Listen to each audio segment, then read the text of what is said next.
So we wanted to dig into a headline we've seen a lot of in the last year, which is inflation.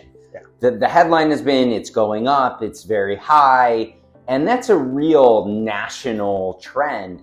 But this idea of localized inflation is actually much more important to a real estate market. So a report just came out, and actually the top 10 highest localized inflation markets are all places that have seen a huge amount of growth in population over the last few years during the pandemic. So think Florida, Texas, and that's where housing prices have actually gone up most. But very apparent from that list is New York is not on that list at all.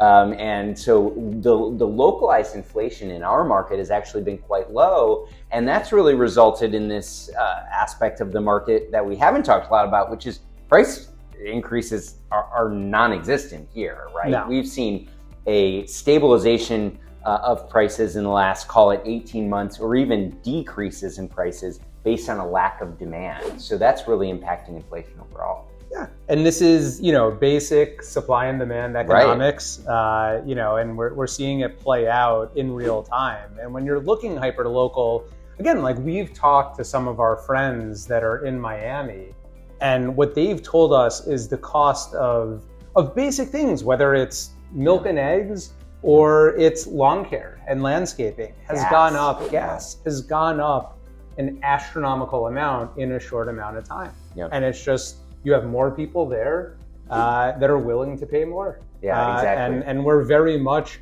what we want when we want it now. That's what happens when New Yorkers spread out across the country. But it's interesting to see how it's playing out. And in New York, we have had big adjustments. And I think what we've noticed is that it's not just prices have come down, real estate prices, but cost of services have come down as well to bring people back and to attract people back to New York. Yeah, I think that it is a phenomenon that will continue to play itself out in the next few years. And another interesting thing we read from this report was that, in a few short years in those very localized high inflation markets, there's going to be a portion of people who just can't afford to live there anymore. Right. So that could trigger another wave of movement, whether that's back to a market like New York or to a different market, but it will continue to change the real estate game as well, here, there, and really everywhere, given this push to find affordable places to live. Yeah. So I think, the surprise might be, it was to us, and I think to other people, is that New York isn't on that top 10 list, and nowhere near it, because we've seen more of an outflow of people in the last few years. And so New York, I think, again, can become attractive because of that. I understand the importance of looking at short-term trends, but it's also why it's important to just pull back and look at long-term trends as well. Exactly. And Manhattan, New York City in general, has always been a safe bet.